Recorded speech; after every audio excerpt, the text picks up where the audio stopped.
Honest community, before we dive into this episode, we've got a quick free favour to ask. If you enjoy the Honest Property podcast, please hit like, follow and subscribe wherever you're listening from. It helps us grow, reach more people and bring on guests that you want to hear from. Thanks for being a part of this. We appreciate you more than you know. Hello and welcome to the Honest Property podcast with your hosts Becky and Ruth, and we like to talk about all things holistic business and modern entrepreneurship. And today we have Polly Lavarello. Am I saying that right? Lavarello, that's the one, yeah. You're Italian.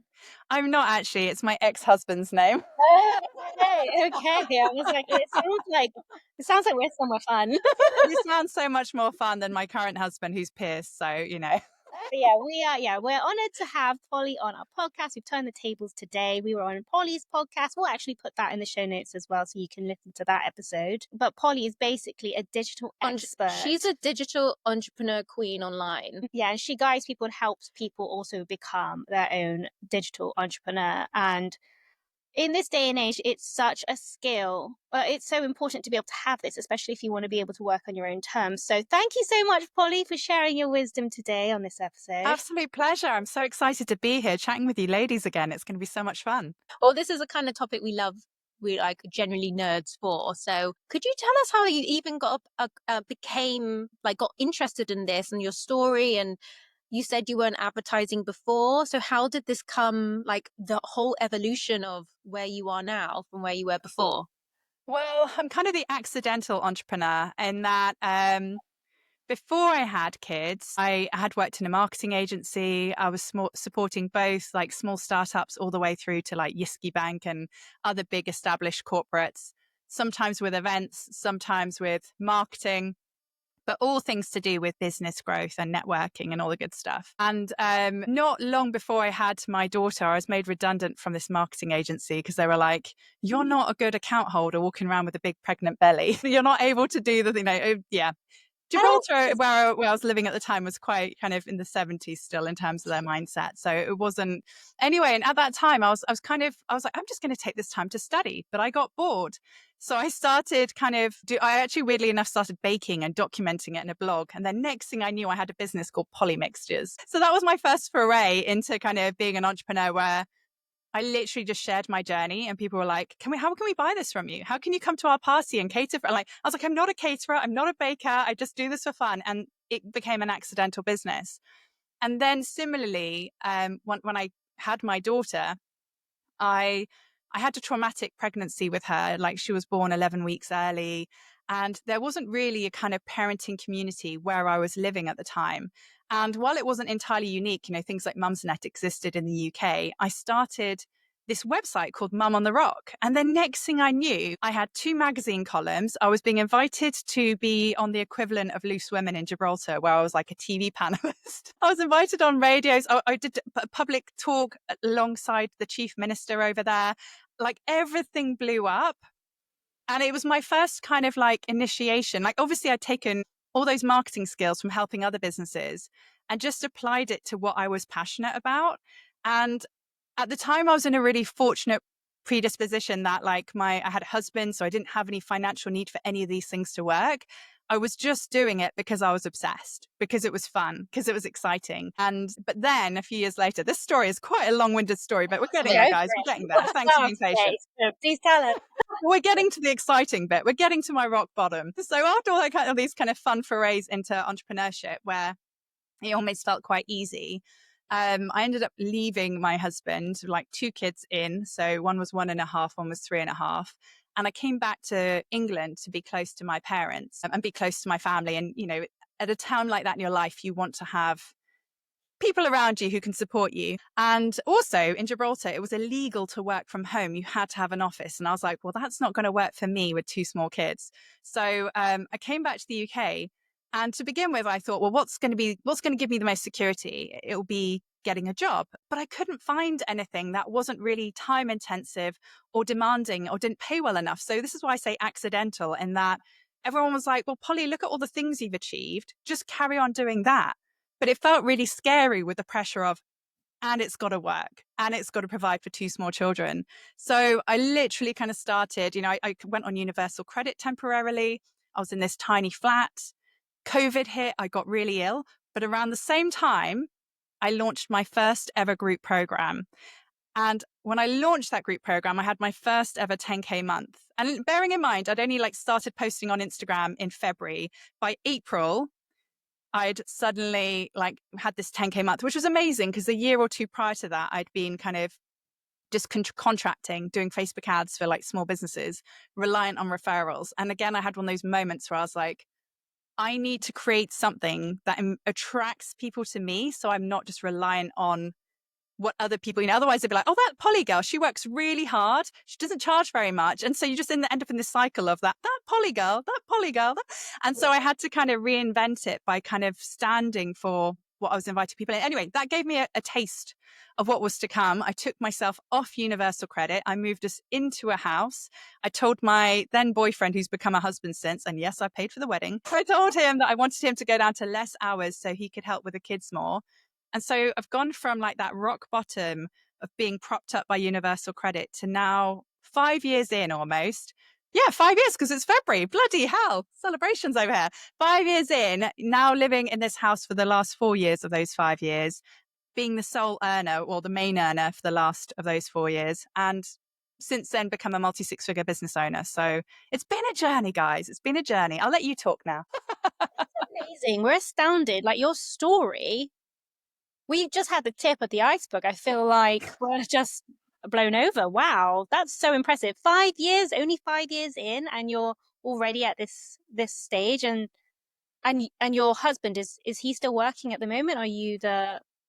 No, he works like a couple of half days in a nursery, mainly because he got a bit bored. At one point, he went down to 1.5 day a week and he started climbing the walls. And I was like, there aren't enough things for you to do around here, Mike. So yeah, so he's kind of, but he does forest school teaching. So he really enjoys what he does. And that's really nice as well for me to kind of be able to support him to do what he really enjoys. And I really love what I do as well. I'm not going to pretend it was really easy at the beginning. I often talk to people about digital entrepreneurship that there is the push before the cush. And a lot of people sign up for the cush, getting excited about, working very few hours and having the freedom of working from anywhere. And the truth behind nearly every successful business owner is that there is usually a season of hustle to get to that stage. But what we have to be really careful of, and what I'm passionate about, is recognizing when should that season of hustle end and when can we actually lean back into systems and processes and frameworks so that we're not perpetually in a cycle of burnout, which is what happens to so many online business owners. Totally. Well, firstly, for those listening, we met Polly at the Long Haul Leadership Entrepreneur Long Haul Leaders Summit. And the topic of the whole weekend was basically how not to suffer burnout as an entrepreneur. So this ties in really, like, we obviously completely agree with that value. We both wouldn't have been at that event. But I think it's like you said, the push. I like that, the push before the cush.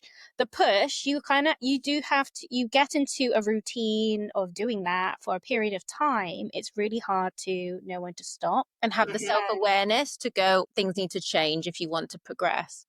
Yeah, 100%. I mean, that's why so in the last 5 years, I've never not had a coach or a mentor, because I do genuinely believe we're often too close to our own businesses. I mean, in your case, you've got one another, which I'm sure helps. But in my case, if I'm doing something, we're very we're creatures of habit, us humans. And so it's very easy to kind of not see our own stories that are potentially limiting us or holding us back.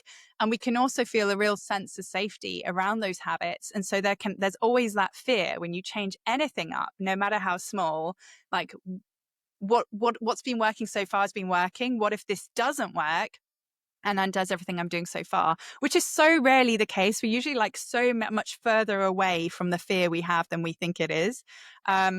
But that's why, it's been helpful to have somebody there to kind of go, Polly, do you really need to do that anymore? Like, is that something that actually could be done by somebody else?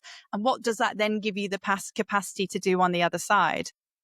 Based on this, like, I know I say this word so much, but I think it's good to have like a third person that's outside of your business, because you can end up in an echo chamber. But it's the same on social media as well. That's why on my personally, I try to follow accounts that have different ideas about life, so that I am not only following people who have the same the same mindset as me, because you don't know, otherwise you're stuck only listening to people who are just chanting the same things. It's so important to see what other opinions are saying out there, so that you can get new information. That's just my thought process, especially when it comes to mentorship. It's such a good idea to have that third person who has lived a completely different life experience. Yeah, no, I totally agree. I think nearly every single coach or mentor I've ever hired has triggered me a little bit. And then I've had to be like, why? Why am I like, what is it that I'm feeling it like? And take a moment to be like, is it because it's out of alignment with my values, or is it something that they're doing that I'm like, well, that's not possible for me yet? And nearly always, if that's what it boils down to, it's like, okay, well, maybe there's something I can learn from this mentor or coach that's going to help me get closer to kind of having the permission slip to claim more of that. Sometimes it's as simple as one mentor I worked with had amazing nails. And ever since then, I've always had amazing nails. I even said to her when I worked with her, I was like, I feel like working with you is going to be like, I'm going to end up with a really expensive nail habit on the other side of this. And it was so much more than that. But even tiny little pieces like that, I used to tell myself like, oh, it's an extravagance to do nice little rituals like that for yourself. And while that may sound like the tiniest of things, which in many ways it is, on the other flip side of that, when we are claiming more, we also do need to lean into the identity of the person who's claiming more. So the small ways that we look after ourselves day to day, whether that's how we dress or what we do with our nails, or, you know, our kind of morning routines and rituals, they do kind of like, you're either kind of starting your day like a victim saying, I don't have enough time, I'll make do with this, I'll rush through that. Or you own it. You own your morning, you own your day, and the ripple effect that has. I don't know why I'm talking about this, but it felt so relevant. But the impact it has on everything you do is so, so relevant. I was going to say, to add to that as well, like I agree, like I used to be such a gym bunny, and then I had my child, and instead of going, I'm never able to go to the gym anymore, I started going, okay, how can I reframe this? Right, I got 20 minutes. If I can consistently do 20 minutes a day, that's better than not doing anything. Yes. And it's like, it's true, you're starting your day and going, okay, maybe I can't give it a full hour, but how can I adjust this to the season of my life right now that still allows consistency? And that's the same with business, right? Yeah. No, in business, I think what I see as a kind of success mindset is a mindset where you take ownership of the kind of light and the shadow. And like you say, where there is a shadow, where we can see an opportunity to kind of reframe that. So like you say, if we find ourselves in the mentality of I can't, it's like, well, where can this be and I get to? You know, like you get to spend time with your child. How precious is that? You know, that's not going to be a kind of for a lifetime, that scenario where you're so needed all the time. And one time, at some point, you'll look back and you'll be really all the more grateful for it. You know? Yeah, yeah. Do you find that, do you work with women in particular, or men and women? So I have worked with a few men, but because of my particular predicament, because I mean, honestly, there's so much I could say about what it did to me mentally being on universal credit. It was really not fun walking into that kind of bland, yucky kind of building I had to go into, talking to a man who just had no understanding about digital entrepreneurship. Like the questions he'd ask me, I don't think he even understands the answers to what I'm saying. He would try and be helpful, but he couldn't be really. And so there was so much, I don't know, so much of kind of having to, I don't know, let go of that. But it really fueled my determination of like, I don't want this. And this is no judgment on anyone. I mean, obviously I've been there myself, but I just didn't want it to be my reality. I think particularly because I'd taken the kids away from financial security with their dad. The last thing I wanted to feel is like I'd failed, like I'd put myself before them and then let them down on the other side. So kind of going through that kind of whole predicament of like being in that situation, then being a single mother and realizing the kind of stigma and the way people can be treated when they are a single parent, or the things that you inadvertently miss out on. Like times when both my children were poorly or I was poorly, you feel really vulnerable. So there's so many things about that whole, like, I think to have gone from not only like losing my marriage, but losing my home, moving countries. Obviously some of it was chosen, but it was really, really challenging. And cut the long story short, it left me feeling particularly passionate about helping mothers. Like even now that I'm more supported, both of my kids have additional needs. They're both autistic. One's got ADHD and various other things. So our life is pretty vibrant. Let's put it that way. There's a lot going on. And what I find really amazing, and actually what I find so beautiful about what I've curated in my life, is that I can be a good mum, and I can also be a great business owner, and I can be a really good mentor. And I don't want to like bang my own drum here, but people regularly reflect that I show up for them 110%. And it means so much to me when I've got female clients who similarly, quite often people come to me because they're in a similar predicament, that they are balancing motherhood and business, or balancing a partner who's really burnt out, who they'd love to retire or allow him to take a career break so he can actually have some time to think about what he actually wants to do, and all of those pieces. And so I think women can lose so much of themselves where they are, I see people doing jobs way below their expertise just to give them a sense of purpose, where they'll be like, oh, I don't mind, like they've got PhDs and they're waitressing at the end of the road because they're struggling to find flexible work otherwise that kind of works around their kids.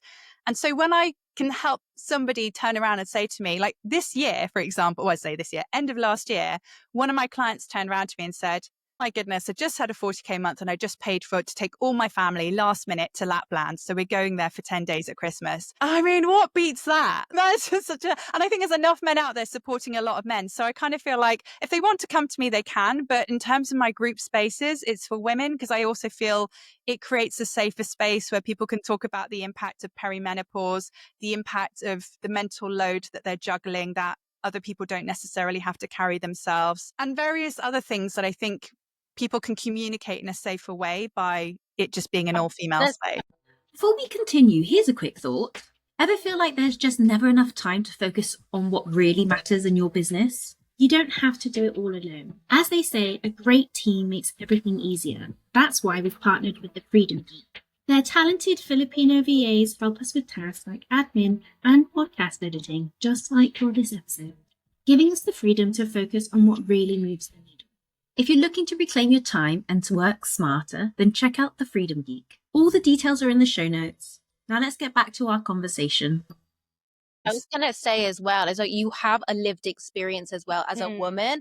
And I think like sometimes there are definitely needs to have male only spaces and women only spaces. If we constantly just merge, and there's also a space for like mixed, but I think I mean, also being from Brighton, of course, when I say women, I also invite non-binary. And also I often think the kind of man who wants to be in that kind of space already knows I've got pink branding.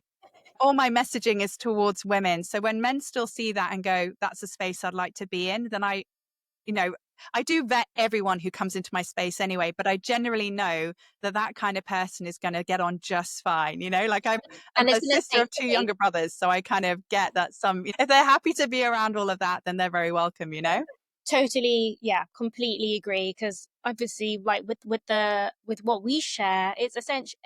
The financial literacy in investing is evergreen information, but I just lacked at the time that we were doing it anyone who we felt like we could resonate with. Yeah. So I think, it's nice to have options out there for every kind of person so that they can receive. And also going back to with what you do, and that's why we love that you are the digital space, because that is so suited. Well, we believe that it's so suited to women. And we've always said the same thing when it comes to investing as well. It's so suited to women because it really does give you back that time to allow you, if you want to be a mother or not, or help support your partner or not. Like it really complements living like a woman in like the business space. 2 questions. What, you go back to pushing. That light's driving me nuts. Sorry. It's like, you look like I'm being beamed down by some pink planet. I love the lobster in the back. If anyone's watching this video, there's like a fluorescent pink lobster in the back and wearing big strawberry earrings, and it's just party on the eyes. I love it. Party on the eyes, love it. But you mentioned push and cush and knowing when to stop. Could you go more into that? Like, what amount of push is involved? And then at what point like, what are the signs that you can take a step back? Because just as an example, Ruth and I, before a lot of software and stuff, like blessed in 2025 that we have so many softwares and systems and tools available for us to be able to use that we didn't have back in the day. Back in the day, we were pen and paper doing much of the, Excel spreadsheets and stuff ourselves. And with the digital tools, it still involves like a level of input. Mm-hmm. But like, at what point do you know when to delegate? To what point, like, do you know, like, actually, I shouldn't even be using this tool? Yeah, because we have a lot of listeners, and even from our own experience, where we have been surrounded by other freelancers, small business owners that have tried to do everything themselves, not sustainable. So if you could, I guess, share with our listeners who are predominantly small business owners and freelancers, like your tips and when is the best time for them to go, okay, I need to have a look and outsource. Yeah. Well, I mean, Percy, thanks for such a wonderful question, because it's such an important one. There are a few pieces. I think the really important piece, so it can go both ways, right? In that I see people either not delegating at all or delegating so much that they're kind of like in the back of a blacked out limo, just hoping they're going in the right direction and trusting they've hired the right people. And that can be an equally precarious place. So it's really important that we find a balance when it comes to running our businesses where we're still ultimately the navigator of the ship. Because one of the things I do often reflect to my clients is nobody's going to care as much about your business results as you do.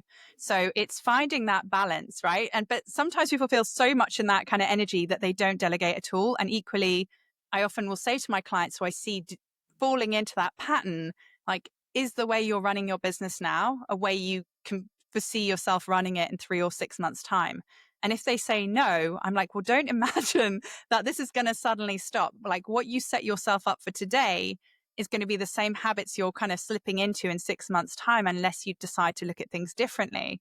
And one of the most practical ways to look at, delegating and looking at, I mean, firstly, is doing that whole kind of zone of genius, zone of excellence, zone of mediocrity. That's not what it's called, but but looking at, I mean, one of the easiest exercises, actually ignoring all of that, is simply feels heavy, feels light. It's an exercise to do with my clients where I'm like, what feels heavy, what feels light? Because when you do more in your zone of, it feeling light, you're going to achieve so much more. Well, if there's loads of resistance in every single one of your days, then it's going to take you much longer. So it's such a simple exercise, but it's a really because it's so easy, there's no excuse. Like, I'm hoping your listeners right now, if they've not done it, can simply whip out their notes pad or get it on their phone and just put feels heavy, feels light. And so when I do little exercises like that, I'll be like, oh, it feels really heavy. I don't know, doing accounting. I'm like, okay, so if I know it feels really light for me to whip out, let's say, I don't know, a month's worth of content because I'm a marketer, but I spend hours on accounting. And the other thing I often say to my clients alongside this exercise is do a time audit. Use something like Toggle to audit, how much time you're spending on activities. Because it's a bit like dieting, where someone will turn around and go, I've been eating really well. Like, I don't understand why I'm not losing weight. And you're like, okay, but that coffee you had in the corner shop over there and that cake that you just whipped out from your, and when they actually look at it all together, like, they're like, oh my goodness, my perception is so different from what the actual reality is. And it's the same with how we use time. We can often think, oh, well, I only spend, I don't know, one afternoon a week on accounting. But if you add that up across a month and realize it's a whole day spent on bookkeeping, is that where you're is that where you're going to be attracting clients? Is that where you're going to be making sales?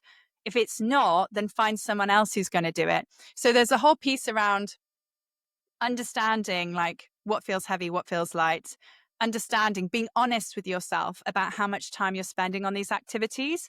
But then the other thing that always helps me feel confident about hiring is I look at what are the money making activities I can be focusing on when somebody takes it off my plate, particularly in the early stages of delegation. Later on, you're just simply wanting to have more spaciousness and more time.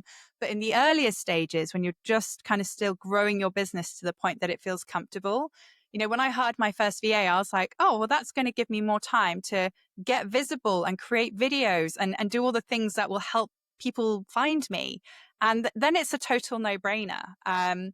So that, I mean, I guess it's the real, when it comes down to it, it's understanding the value of the activities you do in your business, almost ranking them and recognizing how can you do more of those high ROI activities and delegate the rest. Also, by the way, I'd also say hire slow, fire fast. Like, don't hire a huge team overnight, because onboarding and getting a team member to settle in, they usually will only start to kind of deliver any kind of return on investment maybe in month 3, once they've gotten to know you and your business and your processes and can become autonomous.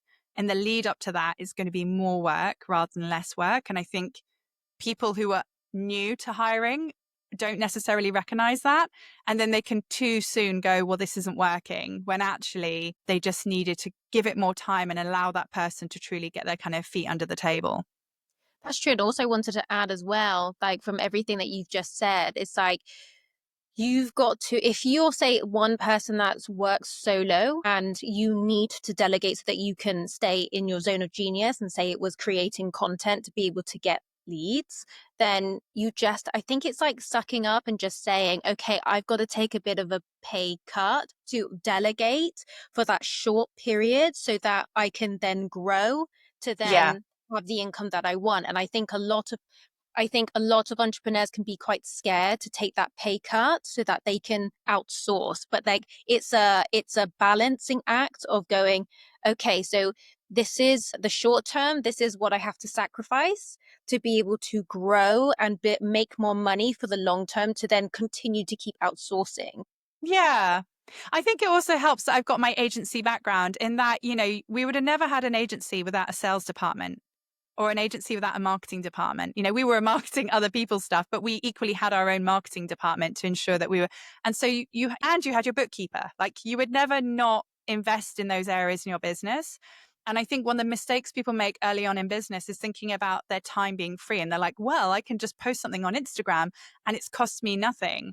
And so they discount the value of their time. Like, if they actually recognized, if I was spending an hour with a client, what would I be earning in that time? Is this task a £150 an hour task, or a £500 an hour task, or a £1,000 an hour task?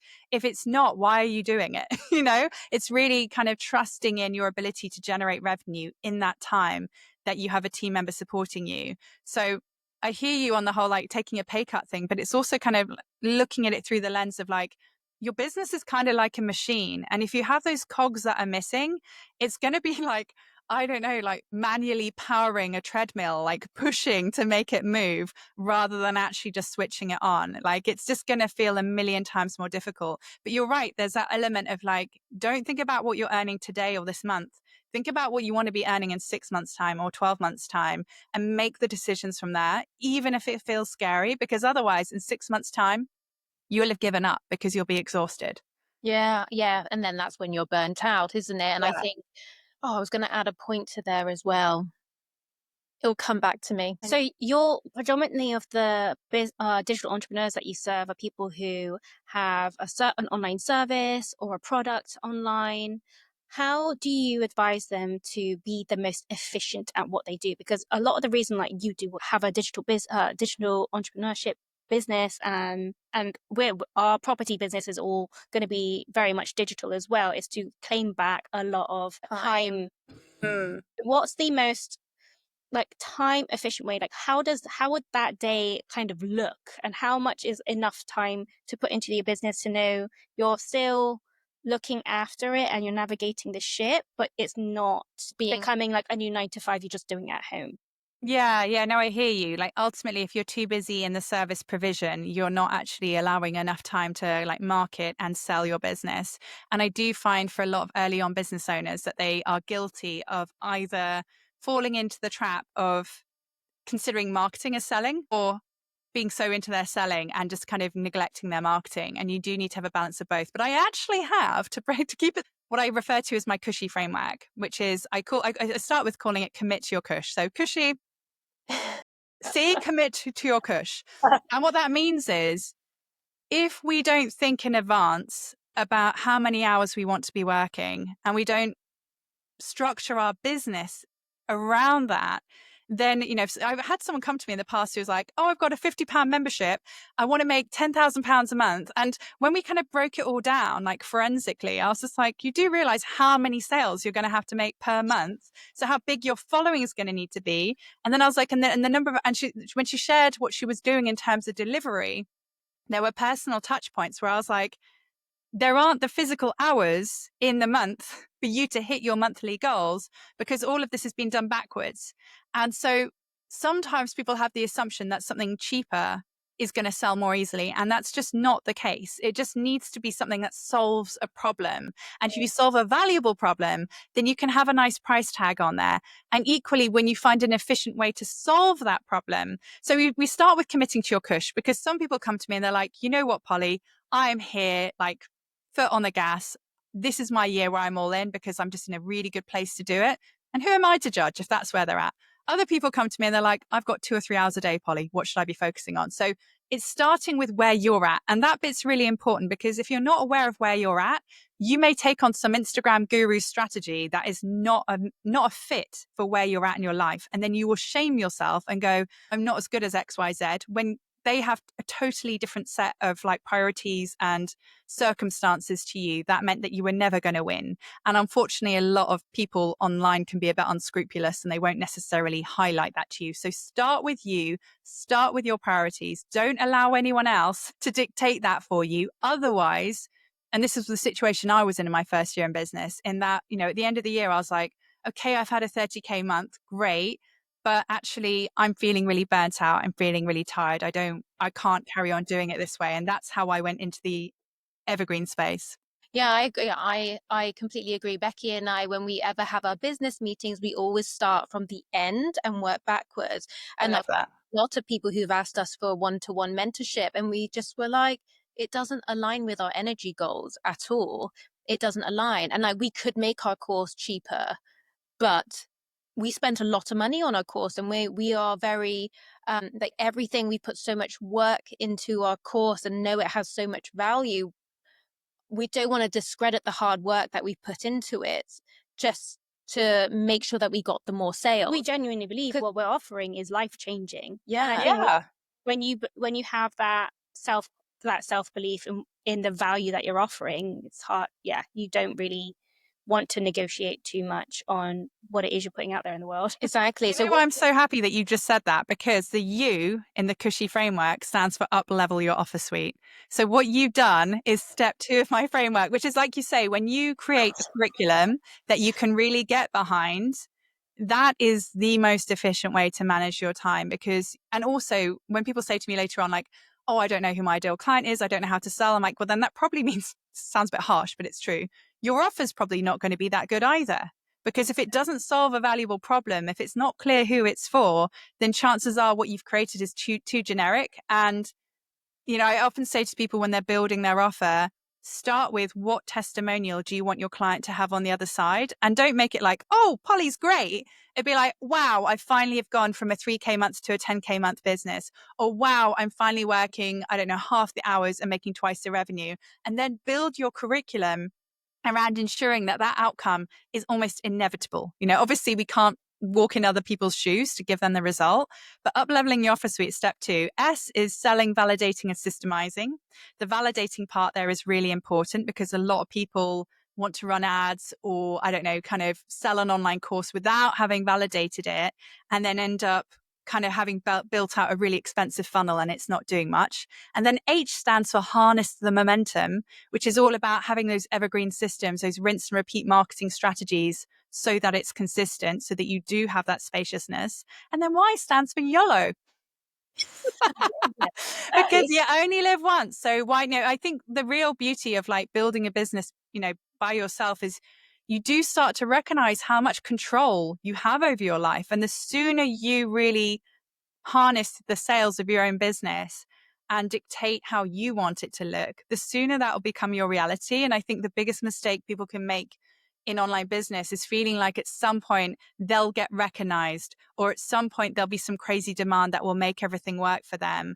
And it gets to be a lot simpler. And I guess one of the biggest bits of advice I'd give to anyone who wants to have a spacious business is, in the ideal world, think about the most valuable problem you can solve, so that you only need to make a few sales per month at a high ticket price for it to be a nice, happy, profitable month. You know, the more you have to sell, the more work it will be. And eventually you may have a big enough following that that's a model that works for you, or you may even start out with a really big following and therefore low ticket works really well. But for the majority of service providers and coaches and consultants that I speak with, most of them don't have like 30,000, 50,000 followers on Instagram, and therefore aren't in a really good position to necessarily launch a membership, for example. Yeah. Yeah, no, I agree with that. Like we have our community is a free one, but ours is free because we know, we don't have like the biggest following on Instagram, but we have very active, engaged members. And it again was the realization that as well, that you don't need to have loads of people following you to have amazing connections and engagement. Hey guys, if you're new to property investing, we know exactly how hard it is to figure out where to start. That's why we created the Beginner's Roadmap. It's your guide to mastering the fundamentals so that you can move forward with clarity and confidence. Plus, you'll gain access to our free community for ongoing support. Just hit the link in the show notes. Now, let's jump back into this episode. From your 100%. I think I read somewhere that like 60% of the average 7-figure business's revenue is usually repeat clients, that retention piece. So a quality, engaged community, no matter the size, is the most important piece, because also once you've done that once, no matter the size of the community, it gives you evidence that you can achieve more of it. If that isn't there in the first place, then there's a problem. And, when I had my first 30K month, I had 2,500 followers on Instagram and only 400 people on my mailing list. So, you don't need, a lot of people look at my business and make assumptions, and it's because I don't match all the norms. Like at the moment, I've still only got about 3,700 followers on Instagram. I'm not like some viral sensation, but but at the same time, it's never mattered, So yeah, Quality is 100%. You could have 50,000 followers, but not sell a thing. Oh yeah, no, 100%. I've had conversations with enough people like that to see that. So yeah, it's a problem for a lot of people. And again, that comes back to, again, when you're solving a valuable problem and you've stuck it into a curriculum and that's what you stand for, it sounds so simple, but a lot of people aren't doing that. A lot of people just kind of are in this sea of same, where it just sounds too similar to what everyone else is doing. Like, I'm another well-being coach who's helping people have a better mindset. Like, that's not going to differentiate you. And so that's where the sub-niche piece comes in, where it's like, oftentimes I'll talk to someone, they're like, oh, actually, yeah, nearly everyone I support is a similar age to me. Oh, actually, nearly everyone I support is a mum. I'm like, well, could you talk to, I don't know, menopausal mums? Like immediately you have something that makes you, and I'm like, if you're doing that anyway, stick a label on it, because you're going to make it a lot easier for those people to find you. And people will stop the scroll when they see themselves in your messaging. But if it's too broad and generic, and that genuinely, I think, is the biggest thing preventing people from making sales in their business, is just sounding too similar to everyone else. Funny, it's just like keeping it simple instead of like being yourself. Yes. And like very clear on what you're doing, who you're doing it for. And I think it can be so easy, especially on social media, to be clouded by, oh, I'm gonna just make it as available for everyone, but then you're gonna get no one, because you're trying, like, we always want to promote our lived experience to help other freelancers. That's the reason why we started investing in property. Like, a little background is that we come from entrepreneurial family and saw our father lose all his clients overnight. And that's why we started investing. And that's given us the backbone to be able to continue pursuing soul cup filling businesses that we love. But that's our audience. So we want to make sure that no one ever feels that they don't have that backbone to be able to continue doing something that provides for the community, that they really enjoy what they do every single day. And I think it can be so easy to compare yourself to other people and seeing other people's successes. But if you want to open a little coffee shop from a van and that like brings you so much joy, make it digital. Then you can, as long as you could do a program on helping other people know how to do that themselves. Like there's always something that you can create. And I'm with you on the whole, like the more authentic you can be, the more fun you can have with it. Like my blimmin' profile is a picture of me with a towel on my head. And now when I go to events, people are like, are you the lady with the towel on her head? But I did it to kind of I guess bring more of my personality. You know, I've always been into kind of retro quirky things. And weirdly enough, when I started out in business, I think it's also important to normalize that when we start out, it's a bit like going to school. You almost do want to blend in. You almost do want to kind of like not kind of stand out too much. And you're just trying to learn from what everyone else is doing. Or maybe that was just me at school. But, you know, that there is an element of like holding back a bit and seeing what everyone else is doing and trying it on for size. But the sooner you kind of and I see most business owners go through that phase of being the kind of vanilla girl next door or vanilla man next door, and also being a bit broad and bland in their messaging. And that's okay, because often we come with a whole load of expertise about what we do, but no understanding about what the digital landscape is like and how to actually fit in and make it work, or more importantly, not fit in, how to stand out in that digital landscape. And it takes, you know, like it's also taken a lot of mindset work for me and a lot of work on myself to get to the stage where I don't care if people look and go, look at her, she's a show off, or look at her, she's a bit mad, because I had to almost separate me from my brand and be like, a bit like Beyonce and Sasha Fierce. I'm not comparing myself to Beyonce here, but it is that element of some of the most popular pop stars have you know, a persona that they step into when they're on stage, because that's not who they are at home when they're doing the dishes. Not that I think Beyonce does the dishes. I hope she doesn't. But, you know, similarly, I think when it comes to our personal brand, when we can realize that we're almost like an exaggerated version of ourselves, it does help people to remember you. And like you say, bringing that authenticity piece, like one of the things that really jumped at me about you guys is like you are, you know, like you said, you're living your story. You're sharing your story. You've got such a clear purpose. And it's really unique what you're doing. So it immediately stands out. And we've all got something unique in us, but a lot of people are kind of hiding behind it. And the sooner we can bring that to the forefront, the sooner we'll be making more sales, because people don't forget you in a hurry. Yeah. Yeah, I think as well, like it can be so daunting to share so much of yourself online, but I think there Yeah. is a way to do it with boundaries. Like I'm personally quite a private person, but because of our business, I love sharing stuff because I know it's going to help other people. But my own Instagram page, I can't even get on it. It's like I'm logged off. I don't share anything. I just spend my whole time looking at reels of Pedro Pascal, so I'm kind of with you. I mean, I think the really important thing, actually, I love that you mentioned that, because I do hear a lot of people often, again, in the earliest stages of doing this, kind of having that hesitation of like, I don't want to broadcast my life on social media. And actually, coming back to the whole like solving a valuable problem, being clear about what you stand for. When you're doing that, people don't need to know what your dog's called to kind of vibe with you. Like if you're solving a valuable problem for them, they're not going to care if you have a poodle or a cat. They're going to want to work with you regardless. So we get to kind of share less of that anyway. I'd make an argument that you can share very little of it.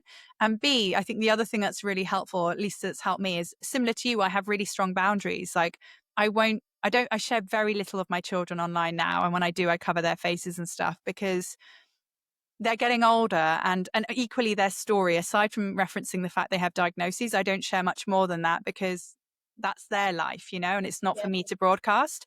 But then you don't need to, right? Like it's kind of deciding on, but what are the bits I will freely share upon, you know, and, you know, yeah. People see themselves in you.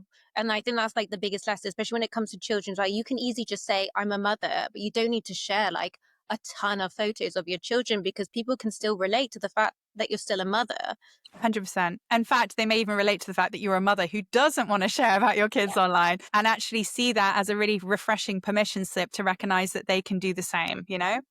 Exactly. What was that saying where it's like, oh, I'm going to butcher it now, but how like by kind of putting yourself out there, you are giving, there's a saying, I'm butchering it, but by actually putting yourself out there and sharing your story and everything that you've learned in life, and amazing to be able to make it into a business, you're helping someone else have that permission to also feel like they're worthy of like changing their life too. Sorry, that's like a better way of saying it, but I don't know if you know the.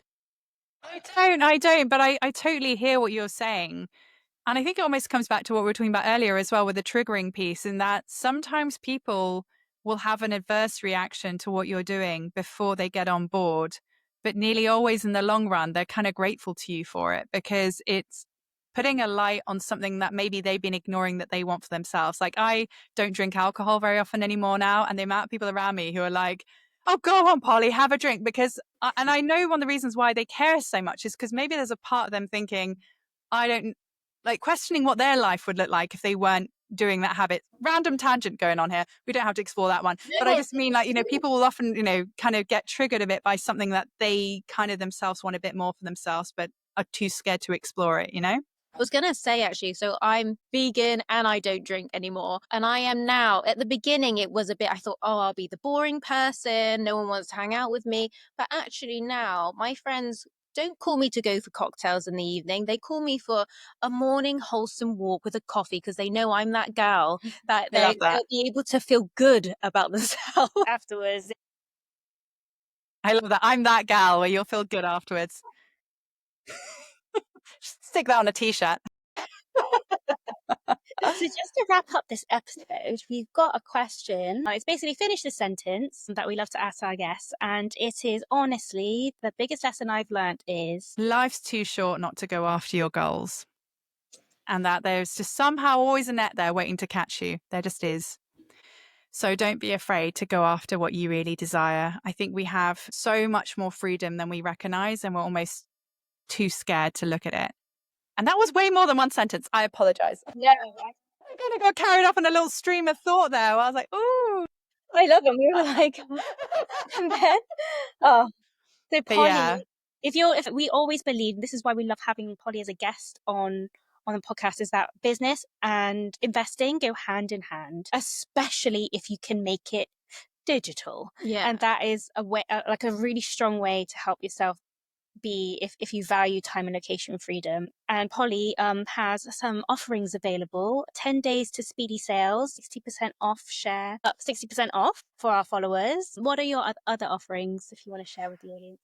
I also have the everyday sales guide. And I recommend jumping into that more than anything else. Obviously, there are other things in my world that I do, but the everyday sales guide is a really great way. If you've been thinking about how do I run a digital business in a way that prioritizes lifestyle and freedom and also allows you to really stand out in your industry, then the everyday sales guide breaks down the kind of formula as to what's required in a business. So yeah, start there. And then if you love that, then definitely dive into 10 days to speedy sales, which is like the kind of sprint to kind of show you how much control you have over the revenue you're bringing into your business that you might not know just yet. So yeah, thank you so much, ladies. I've so enjoyed chatting with you as always. As well, you do group coaching as well, don't you? Yes, yeah. So I have a group coaching program. I have the accelerator, which is 90 days, which helps people develop that scalable group program, build it so that they can enroll into it for everyday sales, not just for live launching. And then there's a mastermind for the established six-figure business owner to help them with all the scaling part on the other side. So yeah, I love it. That's making magic. That's how you do it. Yes, a nice clear buyer journey. We'll put all of Polly's information and offerings in the show notes below. Thank you so much. Thank you, Polly, for being on the episode. Thank you so much. With them. We'll stay in touch. See you. Bye. See you. Bye.